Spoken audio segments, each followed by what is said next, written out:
안녕하십니까. 예수님의 토라와 동성애 말씀을 오랫동안 드리고 이제 세례 요한에 대한 내용으로 들어왔는데 세례 요한에 대한 세 번째 유대 광야에서 활동한 세례 요한을 재조명하도록 하겠습니다. 신학교가 동성애를 옹호하는 인권 논리에 무너져 내렸지요. 그래서 서구 교회와 신학교가 중대한 위기 가운데 처해졌어요. 여러분, 교회 현장의 세파에 시달리는 성도들에게 사실 인권이라고 하는 논리보다는요, 하나님 말씀을 그대로 붙들고 살아가는 신앙의 논리가 얼마나 중요한지 몰라요. 너무나 살기 힘든 세상 속에 너무나 어렵게 살아가는 성도들을 누가 위로해 주겠습니까?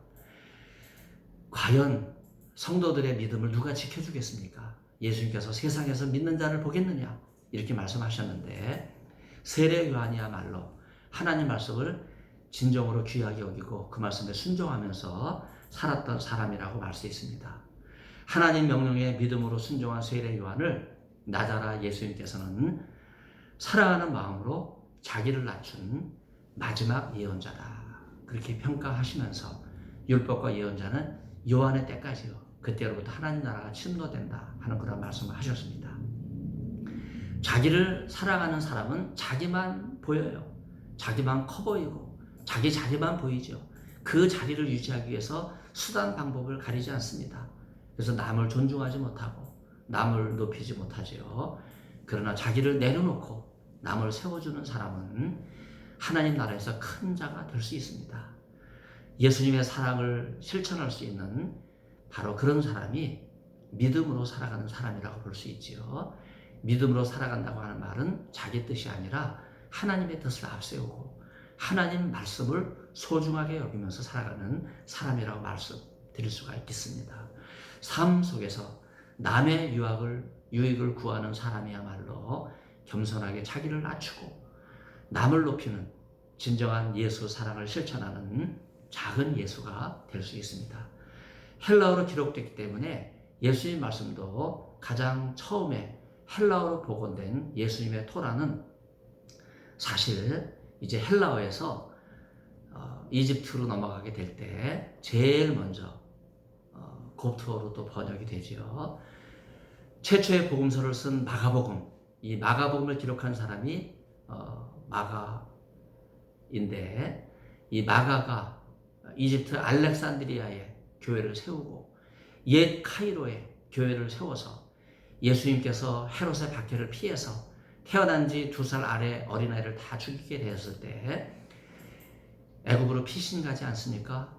그래서 예수 피난 기념교회가 옛 카이로에 있어요. 오늘날까지 세워져서 기독교 교단 가운데 가장 오래된 교단이 동방정교회 총본산인데 바로 곱트교회, 바로 그 중심에 이집트 교회가 자리를 하고 있습니다. 옛 카이로 피난교회 입구를 가면 나귀 타고 고생 끝에 카이로에 도착한 예수님의 모습을 부조로 표현한 그런 예술 작품도 있습니다. 특히 옛 카이로의 곱트 교회는요, 아기 예수님께서 헤롯의 박해를 피해서 피난 가신 현존하는 동굴 가운데 세워진 교회이기 때문에 사실 기독교 전통 속에서 가장 오래된 교회라고 말할 수 있어요. 초기 교회, 우리는 예루살렘 교회를 생각하는데 사실은 그 교회보다 벌써 33년 앞서 있는 교회가 바로 예수님 피난 교회라고 말할 수 있습니다. 이런 전통 때문에 곱트 교회는요, 1500년 동안 지독한 이슬람 박해 속에서 400만의 기독교인이 무슬림에 의해서 순교를 당하는 이런 그 피후에 세워진 교회임에도 불구하고 이 순교적 전통과 박해 속에서도 꿋꿋이 살아서 예수 신앙을 지키고 있습니다. 여러분, 지금 신학교와 교회가 이념으로 물들어져서 인권이라고 하는 논리가 얼마나 신학교와 교회를 지배하고 있어요. 서구교회는 이 인권 논리에 다 무너져 내리지 않았습니까? 여러분, 순교는 인권으로 목숨을 걸지를 못합니다.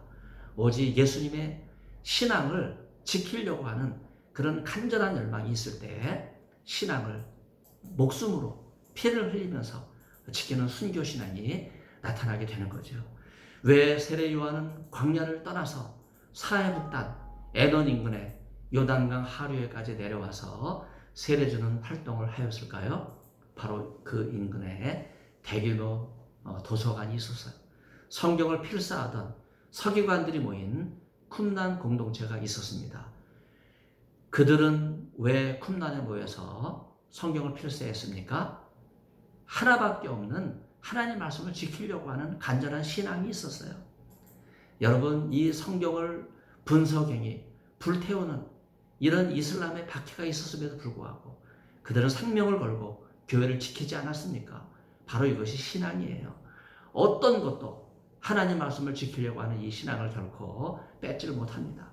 세례 요한도 자연스럽게 하나님 말씀을 지키고 신앙을 지키려고 하는 그 열정을 위해서 키르벳 쿰난, 바로 이 쿰난 공동체를 찾아왔다고 말할 수 있습니다. 그래서 지난 시간에도 말씀드렸지만 누가복음 3장 1절 2절 정치와 종교의 중심지인 예루살렘 지도자들에게는 하나님 말씀이 임하지 않았어요. 그들은 자리만 보존하고 권력만 지키려고 하고 그것을 지키기 위해서 수단과 방법을 가리지 않고 관건과 금권을 동원해서 부정한 방법을 다 동원해서 장자리를 지키려고 애를 썼지만은 그러나 바로 유다 광야에 있는 세례 요한 아무것도 없지 않았습니까? 오직 예수님의 말씀만을 지키고 예수님을 위해서 살았던 세례 요한, 바로 이 세례 요한에게 유일하게 누가복음 3장 2절은요 하나님 말씀이 임했다 이렇게 보도하고 있습니다.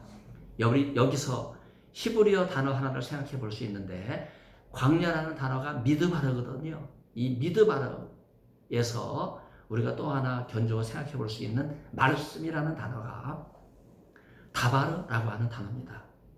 미드바르 광야, 다바르 말씀, 언어 유의로 들리지만 말씀인 다바르가 광야인 미드바르에서 요한에게 임했다 하는 사실입니다. 신명기 8장에 의하면 하나님께서 이스라엘 백성을 광야길로 인도하신 것은 시험의 의미도 있지만요 하나님 말씀만을 의지하도록 하시기 위한 것이라고 평가할 수 있습니다. 이사야 2장 3절을 보면 율법이 시온에서부터 나올 것이요 여호와의 말씀이 예루살렘부터 나올 것이라 하는 말씀이 있는데 저는 이 말씀은요 이렇게 유대인의 관점에서 여러분의 귀에 쏙 들어가게 정리해보면 토라는 시온에서 다바르는 예루살렘에서 나온다. 제가 그렇게 정리하고 싶어요. 광야인 미드바르에 간다고 저절로 말씀인 다바르를 얻는 것이 아닙니다. 출애굽한 이스라엘 백성은 미드바르에서 얼마나 자주 불순종했습니까? 불평했습니까? 원명했습니까? 여러분 다 광야길에 있다고 해서 신앙으로 살아가는 게 아니에요. 하나님 말씀 붙드는 것이 아닙니다. 다바르를 얻기 위해서 그 마음에 토라를 향한 시온의 대로가 활짝 열려야 됩니다. 예루살렘 성전을 사모하는 마음이 있을 때 하나님께서 영감을 주십니다. 그렇기 때문에 율법이 시온에서부터 온다 하는 거예요.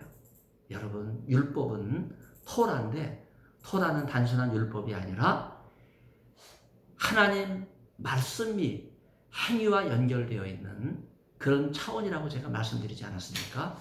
그래서 말씀만 듣고 기도만 한다면 우리는 삶을 변화시키지 못해요. 그래서 우리는 말씀을 듣고 행하는 그리스도인이 되어야 되는데 바로 세례 요한이야말로 모든 것을 버리고 하나님 말씀을 듣게 되었을 때 그 말씀에 순종하며 살아가고 자기 뒤에 오시는 예수님을 증거하는 삶을 살았던 삶과 행위, 믿음과 실천이 하나가 됐던 사람입니다. 이 귀한 믿음을 우리도 본받아서 정말 믿음으로 살 것이냐, 하나님 말씀만 붙들고 살 것이냐 이런 결단을 함으로써 오직 한 책의 사람, 하나님 말씀에 붙잡힌 바 되는 오직 하나님 말씀만을 붙들고 살아가는 저와 여러분이 될 수 있기를 바랍니다. 세례 요한이 유대 광야에서 하나님 말씀을 붙들고 살아갔던 이 내용을 3번에 걸쳐서 여러분에게 정리를 해드렸습니다. 다음 시간에 여러분 다시 기쁨으로 만나도록 하겠습니다. 경청해 주셔서 진심으로 감사를 드립니다.